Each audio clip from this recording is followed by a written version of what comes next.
Buenas noches, esto es Zona Franca, yo soy Daniel Pacheco.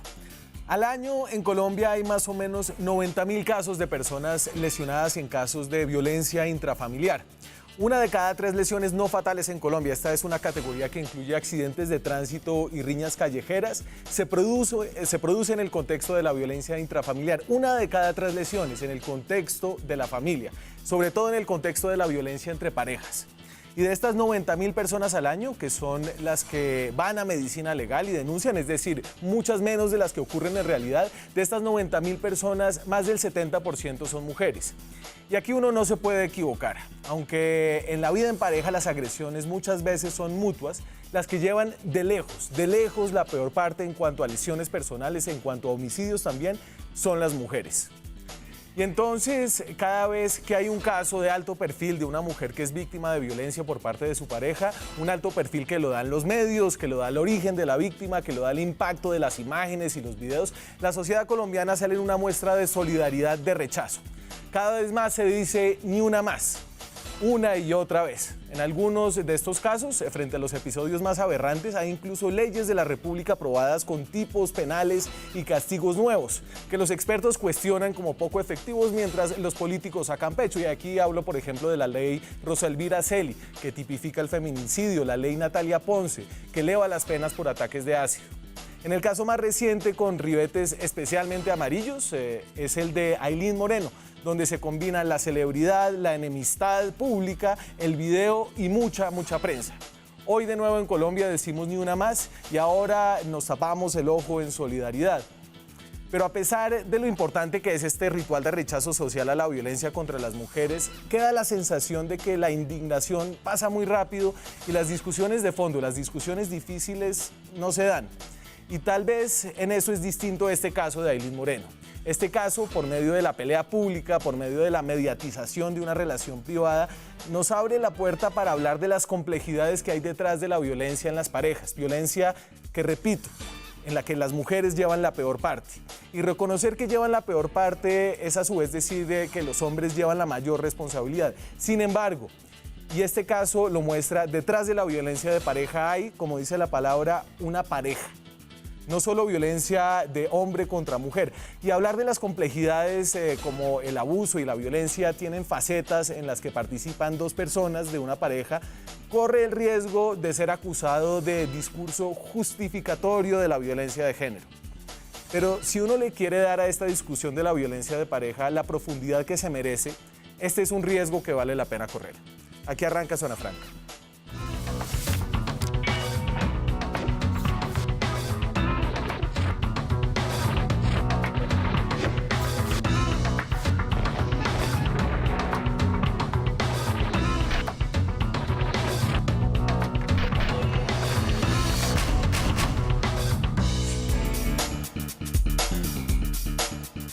Para hablar del caso de Aylin Moreno, que nos cita a hablar del tema de la violencia de pareja, creo que es un caso que habla de eso. Nos acompañan esta noche personas que tienen puntos de vista muy distintos desde distintas disciplinas. Ana Harlen es la directora creadora de la Fundación Ana Harlen, que atiende a mujeres que son víctimas de violencia de género, violencia de sus parejas, es también sobreviviente de violencia de género, es actriz, es modelo, es maquilladora. Ana, gracias por estar acá. Muchísimas gracias a ustedes por la invitación. Claudia Rojas es psicóloga clínica de la Universidad Nacional. Claudia, bienvenida de vuelta. Chévere estar acá, muchas gracias. Y Fabio Umar es abogado penalista, ha llevado casos en que alguna de las partes está involucrada en temas de violencia de género. ¿Qué tal, Fabio? Muy buenas noches, muchas gracias por la invitación, un gusto estar aquí con ustedes. Y entonces el caso obviamente de Aylin Moreno nos cita porque ha estado en todos los medios, es un caso que está súper mediatizado, hay video de todo, genera morbo, genera amarillismo y yo voy a ser culpable de participar, de fomentar en alguna medida ese morbo porque tengo algunos de los videos y de las cosas que hay acá, pero creo que lo que nos da la oportunidad es de hablar de este tema complejo de la violencia de pareja. Quiero decirle algo, ¿Qué? No he visto los videos, no ¿Los va a los ver por quiero primera ver, vez? pues era la primera vez que los veo, no los he querido ver. Cuando me invitaron a este programa, normalmente preparo, pues leo sobre el tema que vamos a tocar, me niego a ver esos videos. Me parece en extremo morboso que en un conflicto de pareja absolutamente reprochable y repugnante lo que ha pasado, las parejas se graben teniendo este tipo de conflictos, y me parece más doloroso aún que los medios los publiquen y sea la noticia más leída. A mí eso personalmente no me gusta. Los voy a ver aquí porque está usted, pero no me gusta. Ah, no, gracias, Fabio. Con gusto. No, ya me llevo el regalo. Y ustedes quieren que hablemos de la mediatización de este caso. Hablemos un poquito de eso, ya que usted lo puso. Ana, usted también estuvo en medios, una vez tuvo, digamos, fue víctima de violencia. Hablemos un poquito de si es bueno o si es malo, o de lo que pueden dar y lo que quitan los medios de comunicación en estas discusiones. Bueno, te puedo decir que en cuanto a lo que me pasó a mí, en ese tiempo pues no había todos estos medios que existen ahorita como para difundir tanto lo que pasa, lo que ocurre. Para mí es horrible que tengan que mostrar ese tipo de vídeos, que tenga que grabarse, o sea, que una persona tenga que grabar a otra para justificar lo que está pasando en ese momento del hecho, como para defenderse, porque así es como yo lo veo realmente, buscando como una defensa, y por eso voy a publicar lo que más me conviene en ese audio para que la gente crea que... Claro, entonces yo decía que este caso nos da como una puerta, como una mirada a una relación privada, pero nos da pedacitos de miradas, de fragmentos que pueden ser inconexos y que pueden dar una idea que no es la verdadera, Claudia. Bueno, a mí me parece interesante en este momento, y voy a estar abordando el tema desde el punto de vista de nuestra Colombia, que está cambiando, que ahí estamos en una transición de muchas cosas. Ajá. Entonces, que se vea, porque un buen diagnóstico genera un buen tratamiento. Es importante que lo podamos ver todos, que ya no nos sigamos haciendo los locos, los que no existen. Entonces ya de esta manera, como se ha publicitado, todo el mundo empieza a ver, hay un problema, y la gente ya se empieza a cuestionar quiénes son los culpables, por qué hombres y mujeres están ya hablando de género, de por qué literalmente me saca la piedra, no sé qué, todo eso dicen las personas, porque uno les va preguntando, así sea el taxista, el que sea, y cada uno va tomando una posición, cosa que antes nadie hablaba de los temas y por eso seguía la recurrencia del mismo. Y por otro lado, también me parece importante que abordemos a lo largo del programa por qué los medios, a través de las telenovelas, de ese amor romántico y ese amor pasional, están generando e incitando este tipo de relaciones.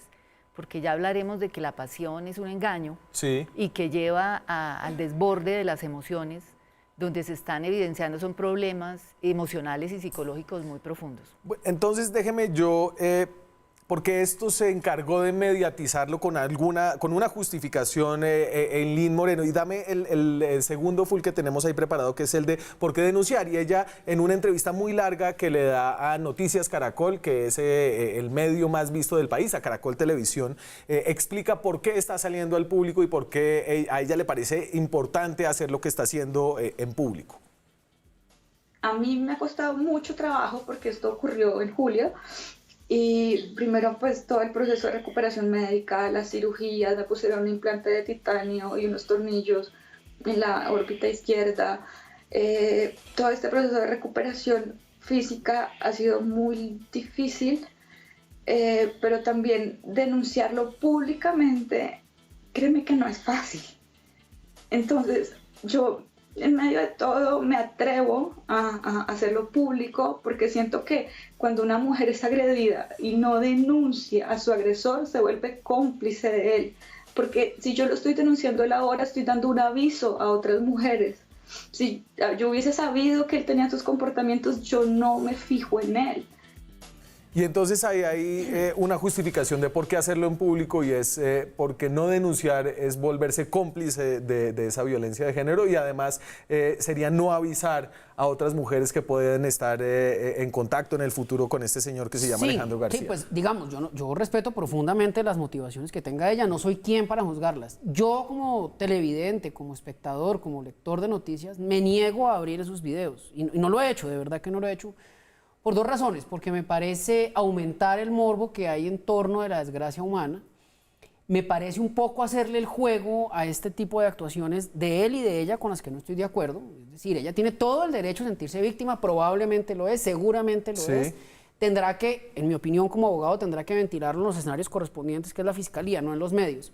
Pero además a mí me incomoda mucho el juego revictimizante, si se me permite la expresión, de llevar esto a los medios. Entonces esta mañana en la W supe que entrevistaron al presunto agresor o al posible agresor. A mí me parece que mediatizar así la desgracia humana a mí no me gusta. Entiendo que es el juego de los medios. Bueno, y además es un juego que tiene que ver con el equilibrio y con la supuesta misión del equilibrio mediático. Entonces, si uno en algún momento le abre los micrófonos a alguien que es una presunta víctima, porque entonces en estos casos donde hay un posible caso judicial, todo es presunto, entonces después se le da y hay que abrirle, digamos, como el micrófono también al presunto victimario. Pero déjeme, hablamos un poquito de lo que dice Ailina, y es, yo quiero hablar porque no quiero ser cómplice, y esto viene en un contexto que no está en el vacío. En Colombia veníamos de unas denuncias muy graves de violación hecha en medios de comunicación. Por ejemplo, la columnista del Espectador, Claudia Morales, lo hizo, digamos, de manera velada, diciendo que había sido abusada sexualmente por un jefe de ello, que después, poniendo las fichas, parecía indicar que era el expresidente de la República, Álvaro Uribe, y no se dijo. Ella, en cambio, Ailín Moreno sí lo está haciendo abiertamente, está diciendo, este fue el señor y yo lo estoy haciendo aquí públicamente. Claro que sí. Por ejemplo, en mi caso, yo denuncié a la persona que me agredió. Obviamente no pasó absolutamente nada, no hubo inmediatez, no le dieron sentencia a esta persona, pero resulta que el caso quedó archivado. Entonces yo digo, sí, es bueno denunciar, porque realmente si no denunciamos el caso, digamos, esta persona sigue haciendo el daño a muchas más mujeres. Pero ahí es donde uno dice, ¿por qué la justicia no hace y no mira y no revisa realmente estos casos cuando se tienen que revisar para que eso no siga siendo? El Estado es cómplice de la violencia. Lo que usted vivió, que me contó antes de que empezáramos, que me parece dolorosísimo, el perpetrador de los hechos pues merece todo el castigo de la ley. Pero en su caso, la Fiscalía General de la Nación no hizo absolutamente nada por defenderla, no obstante usted me contó que había ido. En Colombia el mayor generador de violencia, la mayoría de las veces, es la inactividad estatal tan terrible, tan dolorosa. ¿Cuántos casos no hay de niños que tienen todos los indicios de ser abusados? Van a un jardín infantil público y la profesora no es capaz de avisar al ICBF, no es capaz de llamar a la fiscalía. Sí.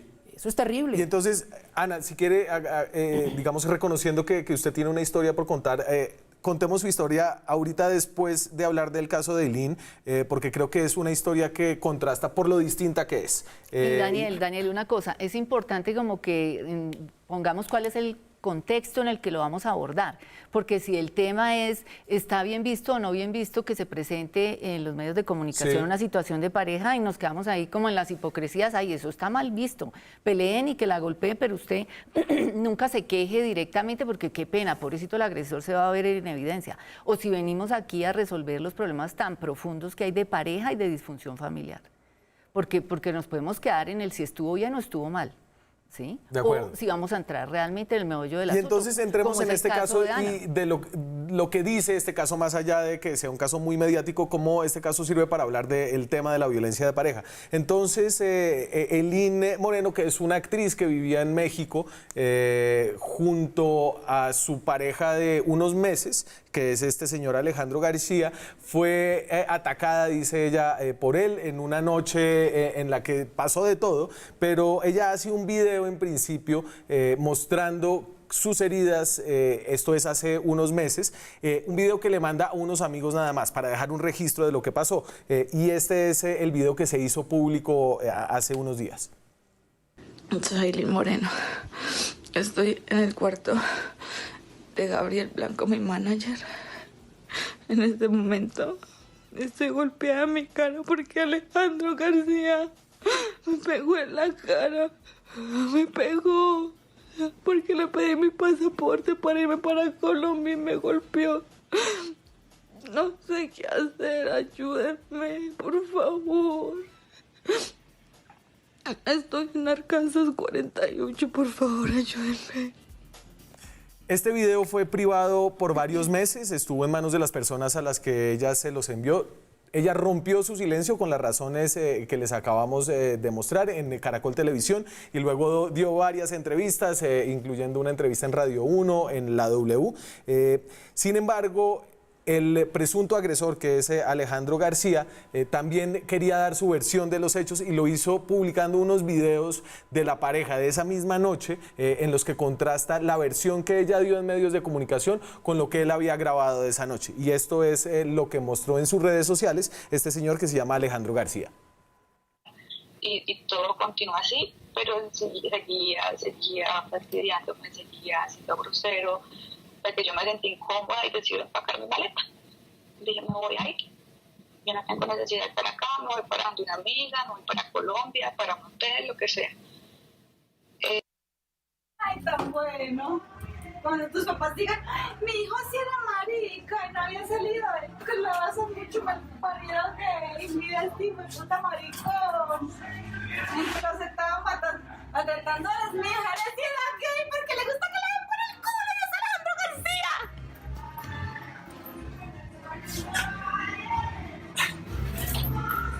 Ya sabes que te gusta tener.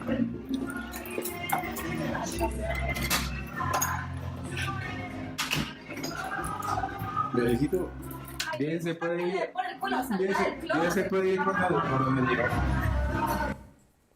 Y entonces ese video que ustedes vieron ahí al final fue tomado unas horas antes de que Eileen Moreno fuera agredida por Alejandro García. Alejandro García habló hoy en una entrevista en la W y explicó cómo se habían dado, según él, las agresiones a la actriz colombiana. Usted no es el responsable de lo que le pasó a ella. Julio, yo no soy responsable porque yo estaba durmiendo en ese momento y Eileen allanó mi casa en ese momento y me empezó a atacar cuando yo estaba dormido. Y el término aquí es que yo me defendí en mi legítima defensa. Eso fue lo que pasó. Y entonces este señor, que también es actor, dice que en su legítima defensa le rompió la nariz, le rompió un pómulo y tuvo que tener una operación que incluyó un implante de titanio y todo. Aquí podríamos seguir con los videos, hay muchos más, el señor ha puesto otros videos en sus redes sociales, pero lo que mostró esto es que había dos facetas y dos historias con un resultado que era indiscutible, y es que ella había sido agredida y había tenido unos problemas de salud graves luego de esta agresión, ¿no? ¿Usted qué piensa un poco de este novelón, Ana? No, yo digo que sea lo que sea que haya pasado, no tenía por qué haberla golpeado, o sea, no tenía por qué haberla agredido. Si discutieron, listo, pueden discutirse verbalmente, pero llegar hasta el punto de golpearla es lo que yo digo, o sea, ¿por qué llegar hasta ese punto? ¿Por qué llegar a maltratar a alguien? O sea, en eso no estoy de acuerdo. Claro. Y yo no quería mostrar todos los videos, pero en otro video que el señor cuelga muestra que él tiene como unas marcas de aruñones en los brazos, es decir, que antes de que hubiera sucedido como la golpiza que le dio, la presunta golpiza, ella lo había agredido también físicamente, y eso de alguna manera se utilizó para mostrar que había dos caras de esta discusión. ¿Hay dos caras? Bueno, desde el punto de vista psicológico uno podría ver muchas cosas. Generalmente, ¿cuál es la cuna de cada uno de ellos? Se ve mucha concomitancia con hogares disfuncionales, de donde han nacido, ¿sí? Donde han logrado asociar a veces amor con turbulencia interna, como que el amor es una mezcla de amores y odios y de maltratos. Ahí, digamos, en lo que uno alcanza a ver, hay núcleos masoquistas y sádicos, hay sadomasoquismo, ¿sí? No se sabe qué tanto se lo disfrutan, porque están en agredido y agresor y luego cambian de papel, cambian de posición y siguen enganchados. Generalmente ese tipo de relaciones son obsesivas, es decir, que los ataques y las agresiones se repiten y se repiten y se repiten, quedan enganchados. Basta la primera vez que uno de ellos permita ser atacado en su autoestima para que queden enganchados en una relación patológica. Y esas relaciones usualmente ambos miembros tienen baja autoestima y tienen distorsiones del pensamiento, y hacen severas somatizaciones y se logran incitar mutuamente hasta llegar a veces a la muerte. Pero y entonces aquí, Claudia,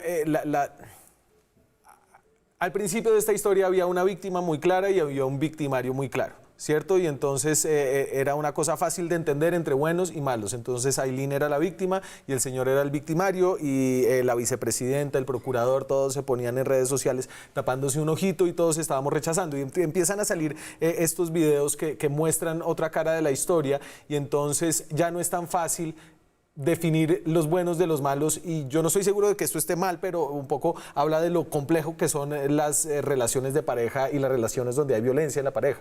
Sí, yo creo que tendríamos que pasar a un estadio superior al moralismo y mirar cosas como, por ejemplo, de más fondo, como las culturales. Nosotros tenemos un trasfondo cultural de machismo, de maltrato, de violencia intrafamiliar, que está mandando constantemente muchos mensajes y mucha simbología de superiores e inferiores, de avalar el maltrato físico, verbal. Y ese machismo pues se ve reflejado también en la relación de pareja, donde ella precisamente cuando le dice no eres macho, eres gay. Aquí hay dos víctimas y dos victimarios. Yo no había visto estos videos, quiero reiterarlo, pero habrá un hombre que se sienta agredido si le dicen que es gay, un marica, digamos. Entonces, se puede sentir agredido. Entonces ahí hay dos víctimas, porque la agresión verbal fíjate también que es ahí agresión, doctor. habría una replanteación, nos tenemos que hacer un replanteamiento de género. ¿Sí? Porque el hombre de pronto también no ha sido capaz de decir, oiga, yo estoy cansado del machismo. Yo ya he tenido en el consultorio pacientes que dicen, a nosotros cuando nacemos como hombres nos imponen el machismo y tenemos que ser violentos, tenemos que tomar trago, tenemos que ser pendencieros, y si no, como que la sociedad nos empieza a cuestionar. Sí, pero... Entonces, y la mujer está tomando ahorita unos roles de revancha también, como que ya no me voy a dejar, usted que me da, yo le doy 2 veces. Entonces hay que llegar a un replanteamiento de género. Pero eso es una postura genérica que bien vale para la educación. Yo como penalista veo ahí una escena, si es que la una antecede la otra, cuando esta niña empaca la ropa, pareciera que después viene la golpiza. Yo lo que veo es una violación, digamos, clara a los códigos de comportamiento pacíficos de la pareja. Usted no tiene que agredir. Sobra decir que físicamente a punta de golpes, pero tampoco puede agredir con palabras. ¿Y eso justifica? No, es decir, ¿atenúa? No, para nada, no es ninguna atenuante. Y las mujeres que en muchas oportunidades gustan de tentar a su pareja, ¿no? Pégueme si está el machito y golpéeme. Que el hombre acceda o ceda a ese tipo de insinuaciones o de invitaciones, eso no es un atenuante en la responsabilidad del hombre en ningún caso. Si usted se siente, digamos, muy caliente en el sentido que ya no aguanta y le quiere pegar, pues se sale de la habitación y respira un rato y vuelve. Pero yo lo que veo ahí es una agresión mutua. Desde luego mucho más poderosa y mucho más dolorosa y mucho más reprochable la que es víctima la niña. Pero él también es víctima, porque es que la agresión de las mujeres cuando es verbal también es muy dolorosa. Me tengo que ir a la pausa. Volvemos con el caso Aylin Moreno y lo que dice de la violencia de pareja, de los problemas culturales que hay en Colombia, de lo difícil que es vivir juntos y quererse. Ya regresamos. No sé. Seguimos en Zona Franca. Esta noche estamos hablando de violencia de género, violencia de pareja, del caso Aylin Moreno, que nos abre como dos visiones que pueden darse en el tema de la violencia de pareja, pero como estos son casos y todos los casos son distintos, yo quiero preguntarle a Ana que nos hable del caso suyo, el caso que la llevó además a abrir una fundación y a dedicarse a trabajar en este tema. Bueno, te cuento, mi caso pasó hace ya 13 años, yo tenía una pareja. Le terminé la relación a él, llevábamos 3 años y en esos 3 años nunca le había visto como esa parte violenta. No era sino que le dijera, te quiero terminar por justas razones. Pues en ese momento, porque yo me había presentado para señorita Chocó y pues en el comité no lo quería mucho, entonces como le terminé, entonces, mejor dicho, fue la locura. Y lo que comenzó a hacer fue a amenazarme. Como él me seguía amenazando y yo no quería y no continuaba regresar con él, ahí fue que llegó y me agredió, llegó hasta mi casa, yo vivía en Medellín en ese tiempo, y mientras entró a la habitación, bueno, me llegó con una excusa que supuestamente tenía yo una carta que tenía que devolvérsela. Yo fui a buscar esos papeles y cuando menos pensé, entré a la habitación, él entró detrás, cerró con seguro y ahí comenzó todo mi calvario. Sacó una navaja que él llevaba y dijo, vengo a matarte.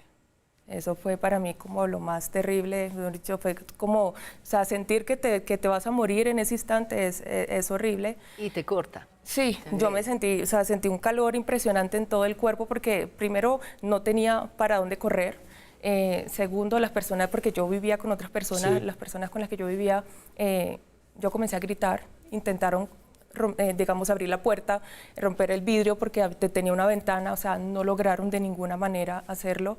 Él comenzó, al ver que yo comencé a defenderme, porque como me tomó de la ropa que tenía, me tomó contra el piso y empezó a darme muchos golpes. Impresionante que yo me quedé ciega de un ojo. Caramba. Después, o sea, me reventó la boca, la nariz, o sea, fue impresionante cómo quedé. Yo comencé a defenderme con las manos, era lo único. Porque él tenía una navaja. Él tenía una navaja, era lo único con lo que yo tenía para defenderme. Y cuando él vio que yo comencé a agredir el rostro con las uñas, porque era lo único, comenzó a darme con la navaja y por eso es que tengo las heridas en los brazos. Y al final, cuando ya escuchó que venía la policía, fue que él me tiró al cuello, porque no era para la cara, realmente era para el cuello. Yo esquivé de alguna manera, porque no era mi día, esquivé cuando él me mandó, esquivé y fue que me cayó en el rostro, que por eso tengo esa cicatriz en el rostro. Pero cuando él vio que me abrió todo el cachete, porque se abrió completamente, o sea, se veía todo lo que tenía adentro, él dijo, no, la maté. Yo caí privada y él salió con la navaja lleno de sangre y nadie se metió porque pues todo el mundo le dio miedo Y hoy meterse. esa persona... Está en libertad. Está en libertad. Salió una sentencia de 5 años, 8 meses, tiene que pagarme una indemnización. Él apeló el caso y el caso está ahí. No pasó nada. Y a ver, déjeme, y yo creo que su caso es distinto al de Eileen Moreno y Alejandro García, en el que hay como una doble agresión, pero usted en algún momento pensó si usted había hecho algo que, es decir, en la pareja había un juego similar de violencia, había algo... No, era un caso totalmente distinto. Bueno, en ese caso sí era distinto. ¿Por qué razón? Yo, como te digo, yo en esos 3 años que tuve de relación con él, nunca le había conocido esa parte oscura a él. Por eso me sorprendió y por eso nunca se esperó que cuando él llegara a mi casa me fuera a hacer ese daño. Nadie se lo esperaba, ni siquiera yo lo vi tan tranquilo. Él llegó muy tranquilo, llegó... Sí, o sea, ni borracho, como para decir, no, es que llegó, nada, Sí. cero, muy tranquilo. O sea, él iba ya dispuesto a hacerme el daño. Sí, claro. Mira, Daniel, yo tengo algunos pacientes, hombres, que reportan que el detonante para ellos haber sido violentos es que la mujer les rompió la relación o le dijo ya no seguimos más. Lo del y que abandono. el abandono. Y que en el momento del abandono se transforman. O sea, cualquier cosa, incluso consideran a veces un abandono que no le esté contestando el WhatsApp. O sea, llevo 5 WhatsApp y no me ha contestado qué pasó, entonces me estoy empezando a poner violento, me estoy empezando a desesperar porque me va a abandonar. Y los más sanos pues llegan a terapia, ¿no? Otros pues simplemente ya están en la picota o qué sé yo porque ya han llegado o están por ahí en Pues las depende, calles. sí, depende, Sí, sí. dependiendo de los hechos Terrible, violentos ¿no? que hayan hecho, porque ha habido de todo. No, es que el machismo es la peor cosa porque es esa posesión sobre el Sí, objeto. pero a lo que voy, de a lo que amor, voy ¿no? desde el punto de vista psicológico es la dificultad que tienen ciertos hombres ambientada por el machismo para soportar una ruptura amorosa, para entender un abandono Sí, como que Ana. no me golpearon el ego. ¿Sí o no, Ana? Y por ejemplo, cuando yo llego al hospital, porque la policía llegó como a los 3 minutos después de lo que me pasó, me llevaron al hospital y en segundos él seguía llamándome. Que si iba a volver con él, que si iba a volver con él. O sea, es impresionante después de todo lo que... Pero el tema del O sea, abandono. y él ¿sí ves? siguió que tenía que regresar con él, que tenía que regresar con él. Como vio que no lo hice y comencé a denunciarlo, me amenazó con echarme ácido. Por eso yo me escondí, por eso, o sea, para mí fue todo un calvario. Claro, no fue solamente el hecho de que la cortara y No. que por poco la mata, sino que siguió después. Siguió después. Y con todo eso yo fui a la fiscalía, les dije, les mostré pruebas, miren, pasa esto, sigue pasando esto. No, absolutamente No, porque la nada fiscalía no hace pasó. absolutamente nada casi en ningún caso. Eso es bueno que la gente lo sepa no, es que no, mire lo que le pasó a esta mujer, estaría muerta, probablemente. Sí, claro. O sea, estuvo de buenas, excúseme que utilice esa expresión, pero en general es así, las instituciones del Estado son paquidérmicas, son amorcilladas, son ineficientes, están llenas de burócratas calentando el puesto todo el tiempo. Es excepcional que la Fiscalía actúe con un Bueno, grado y de ahí me eficiencia. parece muy importante ver esa distancia en el lenguaje jurídico y el lenguaje real, humano y psicológico. El jurídico también es real, doctor. Pero fíjate que hay una cosa muy importante, lo que tú mencionabas, que uno está mencionando todas estas cosas de fondo, tú todo el dolor, y finalmente dan un dictamen que no, la herida le faltó más profundidad, le faltó más cercanía al cuello, por lo tanto no fue grave. Pero no, eso no es un Entonces, tema de lenguaje jurídico, eso es un tema de desidia del o la funcionaria que atendió su caso. Y no sé cuál sea el estado de su caso, pero con mucho gusto la apodero en mi oficina, sin ningún costo, lo hago pro bono. No tengo ni idea cuál sea el estado, ya se lo digo, ¿no? Si ya terminó me alegra, y si no ha terminado, con mucho gusto la apodero en mi oficina gratis, porque lo que le pasó a usted no le debe pasar a ningún ser humano, hombre o mujer, violentado o hace un día o hace unos años. Esto, lo que le pasó a usted, lamentable, desde luego, pero el gran victimario ahí es el Estado, que no ha sido capaz de responderle. Porque usted, de una persona loca que tiene un comportamiento patológico, no soy psiquiatra ni psicólogo, puede esperar un tipo de comportamientos de esos, pero del Estado usted tiene que esperar el comportamiento exactamente opuesto al que tuvieron con usted. El Estado debe ser eficiente, el Estado debe ser proactivo. Usted ha tenido o ha debido tener algún tipo de protección, de ayuda psicológica, pero mire lo que le pasó. ¿Y me dice que no ha salido la sentencia de segunda instancia? No ha pasado. Bueno, y ahí también tenemos que mirar exactamente eso. ¿Cuántos casos uno ve que llegan al consultorio derrotados por un Estado que lo siente incorrupto? Que dicen, mire, aquí ¿sabe qué creo yo? Estaba pensando ahorita, buenas. cuando veía las imágenes de esta niña que se grabó en México, yo no sé si hay una sensación de impunidad tal que reina en los colombianos, que es real, debo decir, que todas las víctimas se la pasan buscando pruebas.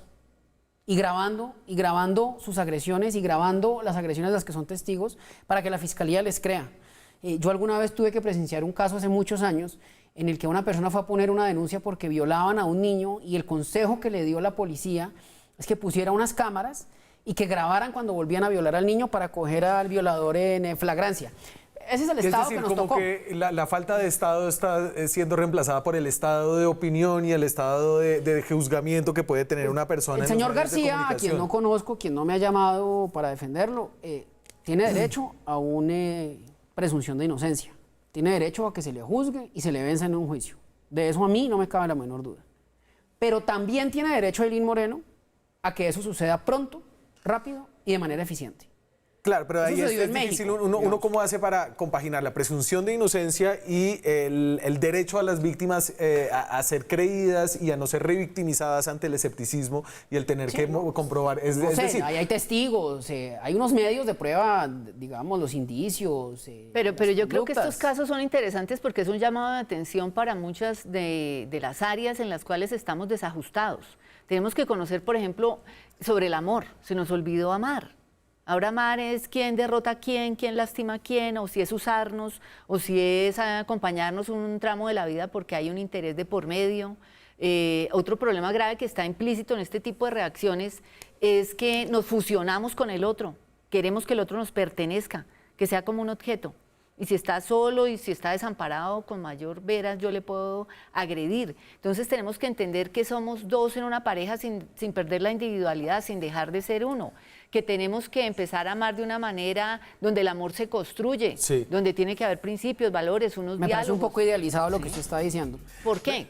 Bueno, pues porque no todas las relaciones son así. Habrá relaciones en las que solo sea un interés sexual, pero eso no me permite a mí golpear a la persona con la que tuve sexo. O sea, me alegra que la gente piense así, digamos, no importa cómo yo piense, lo que le estoy diciendo es que aún en relaciones donde no hay esa idealización que usted acaba de plantear, usted no puede tocar al otro, ni insultarlo, ni agredirlo física o verbalmente. Pero qué bueno que se presente esto porque es la distancia entre el diálogo de un penalista y el diálogo de un psicólogo, donde ustedes también de alguna manera se reducen a ciertas cosas. Es así, y no importa si hay amor o si no hay, pero es esto. Yo estoy hablando de lo que nos sanaría como colombianos y nos sanaría la mente y el alma. Me tengo que ir a la pausa, regresamos con esta discusión después de comerciales. Seguimos en Zona Franca, esta noche hablando de violencia de género, del caso Aylin Moreno. Salimos a la calle a preguntarle a la gente cuál es el origen de la violencia de género, de la violencia de pareja, y esto es lo que nos dice. ¿Crees que la violencia violencia contra la mujer es un problema que es desencadenado solamente por el machismo de la sociedad o de los hombres, o de pronto hay otros factores que influyen?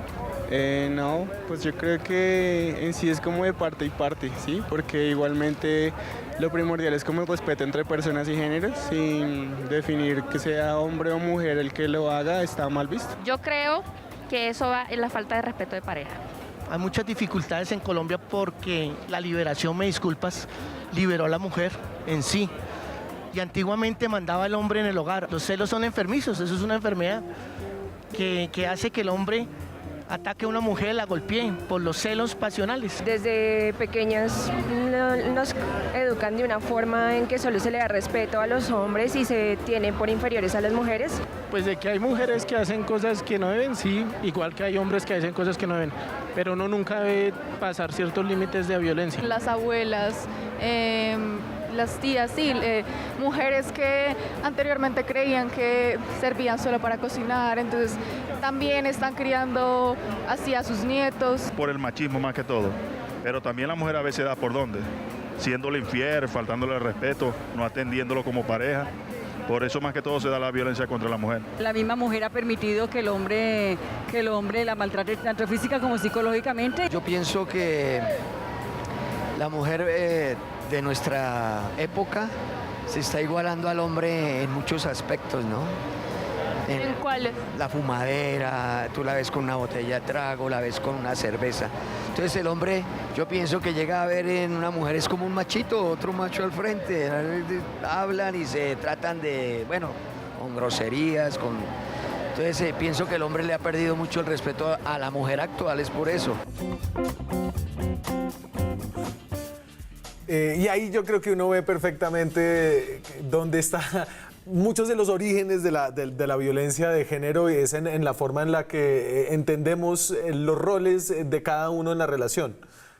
Claro, totalmente. O sea, yo digo, ¿cómo así que el hombre tiene que esperar a que la mujer, o sea, llega a la casa y la mujer tiene que atenderlo, y si no lo atiende, entonces la mujer es la que está mal? Algo falló. Entonces uno dice, no tiene por qué ser así. Tenemos que tener igualdad también, y las mujeres ahorita nos estamos esforzando demasiado por ser más visibles. Pero entonces, Ana, ¿usted diría que la violencia de género se explica solamente por una actitud machista, retrógrada, violenta y bruta y burda de los hombres? O sea, ¿cuál es la interacción que hay ahí entre hombres y mujeres que lleva a que se dé la violencia?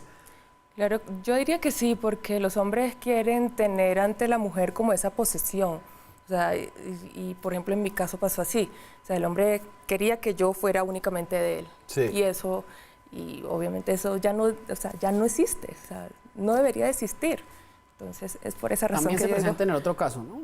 Mujeres altamente posesivas. Claro. También, no, claro, obvio. Es que estoy diciendo una cosa que suena obvia, pero que por haber una superioridad física evidente del hombre sobre la mujer, ¿no es cierto? El hombre generalmente es más fuerte. El tema del temor que puede sentir la mujer es mucho más evidente. Pero hay mujeres tremendamente violentas. Yo he tenido en mi oficina casos de hombres violentados psicológica y físicamente por mujeres. Déjeme, le doy las cifras de violencia intrafamiliar por género, que muestra que evidentemente hay muchos más casos de mujeres que son violencia, víctimas estos son lesiones personales, ¿no? Personas que se presentan con lesiones personales por casos de violencia intrafamiliar, y entonces solamente estas son cifras de este año, de entre enero y julio. En el 2017 fueron 10.000 hombres, en el 2018 10.800, que ha subido 6% la denuncia, y en mujeres 33.000, 34.000 en el 2018. Es decir, por cada 3 mujeres que son víctimas de lesiones personales, hay un hombre, más o menos, ¿no? Pero es significativo. O sea, no estamos hablando de un tema residual. Cuando se tiene el 33 o 30% de un fenómeno que se refleja en el otro género, está hablando de un fenómeno significativo. Pero entonces, y yo creo que usted quería decir de alguna forma que hay una forma en que las mujeres también pueden ejercer violencia contra los hombres. Claro que la hay. Que no justifica, pero que puede ayudar a explicar de alguna forma el tema de la violencia de género. pues explica que hay otros fenómenos distintos de que la relación sea víctima, victimario siendo victimario el hombre. Sí, creo que hay otros fenómenos. Hay fenómenos más sutiles, pero muy demoledores.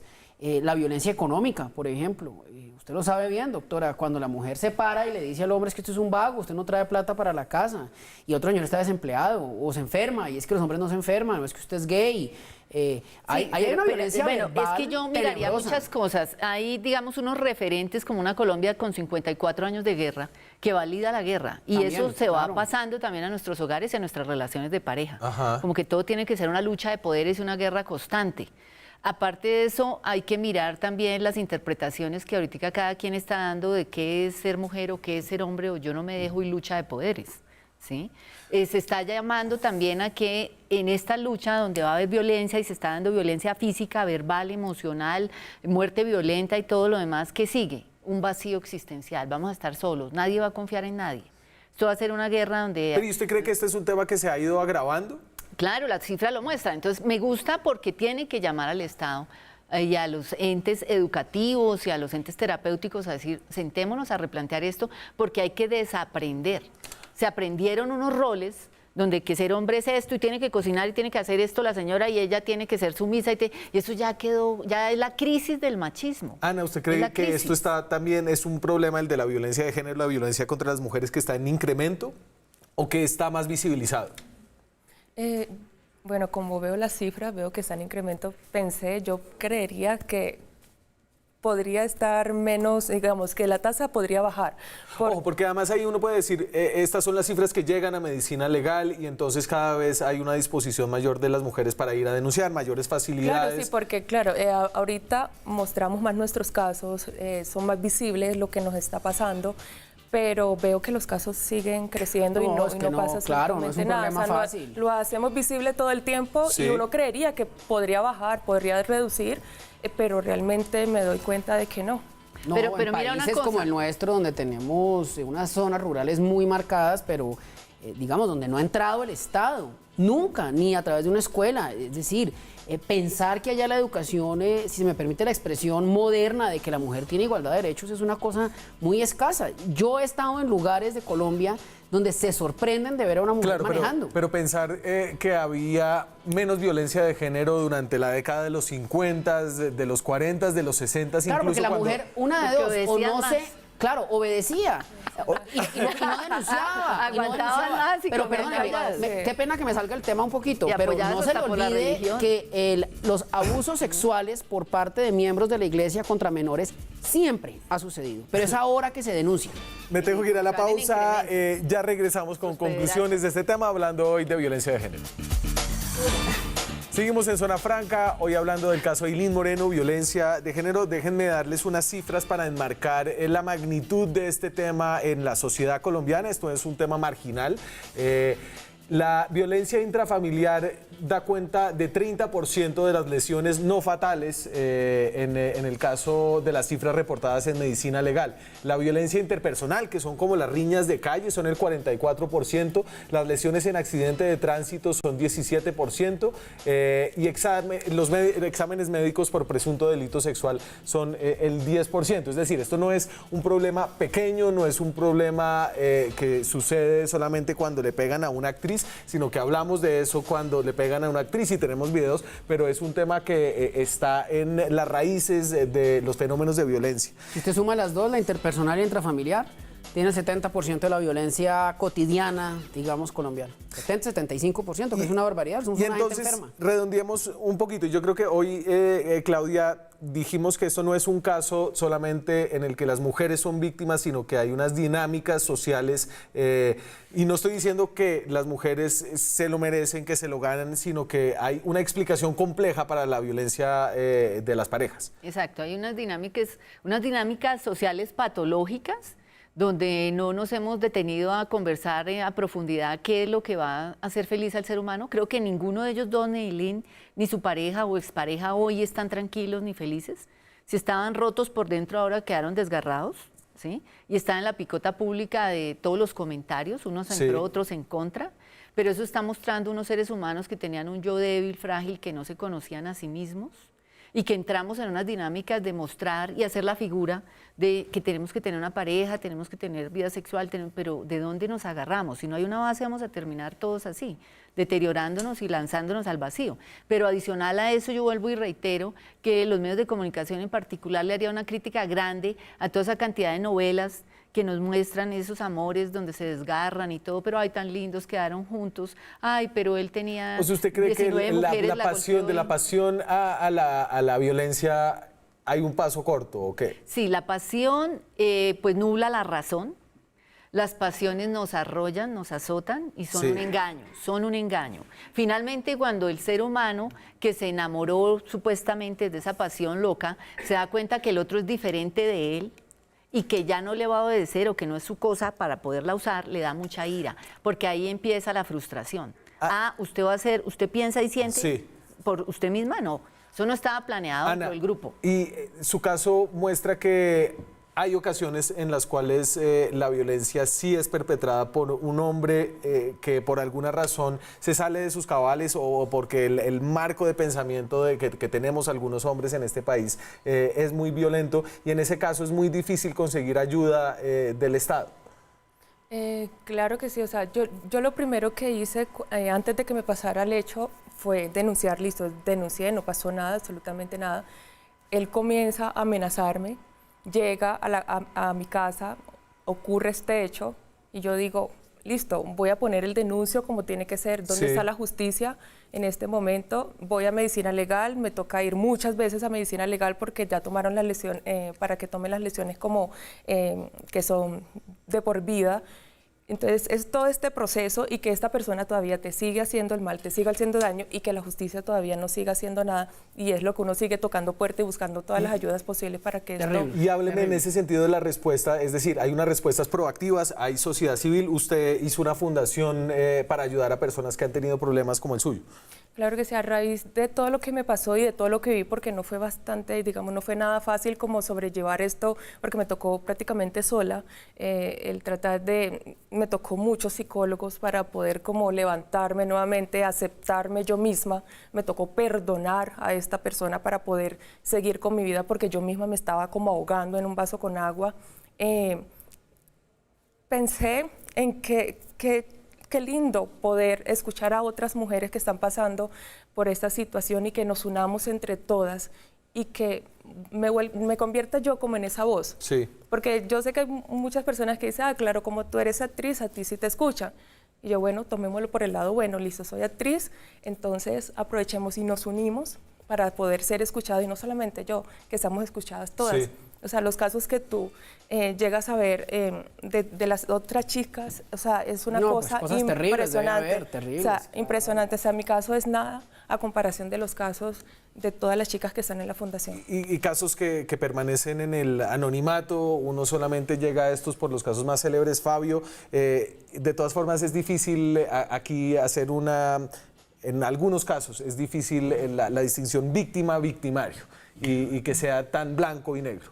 No, es que las relaciones humanas nunca son blanco y negro. Y las relaciones humanas, cuando se convierten en relaciones humanas objetivadas, que es lo que hace el derecho, pues pierden la capacidad de discernirse que es blanco y negro. Yo no había visto estos videos, entonces siempre pensé que la niña era la golpeada. Ahora veo que la niña es la golpeada, brutalmente golpeada, reprochablemente golpeada, pero que también ella a su vez tuvo unos actos de violencia verbal muy severos en contra de un hombre que uno podría decir que es inseguro y lo que se quiera, pero tampoco está bien eso. Entonces, lo que uno ve es que hay un combustible siempre listo a estallar cuando se juntan estas personalidades. No es fácil, jurídicamente no es fácil esto. Mire los obstáculos que usted tuvo que enfrentar, terribles. Y usted ahí, reitero, pro bono la lleva a Fabio Umar, lo hago con todo el gusto y con todo el cariño del mundo. A la salida hablamos. El caso de Ana Harlen. Muchas gracias a ustedes por estar acá. Muchas gracias especialmente a usted, Ana, por compartir su historia. ¿Cuál es la fundación de Ana? La Fundación Ana Harlen. ¿Dónde queda Ana? Bueno, me pueden escribir en mis redes y allí pueden encontrar toda la información que requieren. Igual no solamente trabajo para mujeres que han sido víctimas, sobrevivientes, atacadas con ácido y con arma blanca, sino que también trabajo con mujeres que son pacientes oncológicas, les enseño a ponerse turbantes. Es una labor que quiero hacer y que estoy haciendo por toda Colombia. y a las mujeres que han sido víctimas sobrevivientes les enseño a maquillarse, digamos como que dono todo ese don que tengo y todo ese conocimiento que tengo para poderlas, digamos... Gracias, Ana. Gracias, Claudia. Yo en pro del amor, que las parejas se amen y que las mujeres no me las lastimen. El amor es difícil, me voy. Pero no imposible. Gracias a ustedes, nos vemos mañana con más periodismo, con más debate, con más opinión. Chao.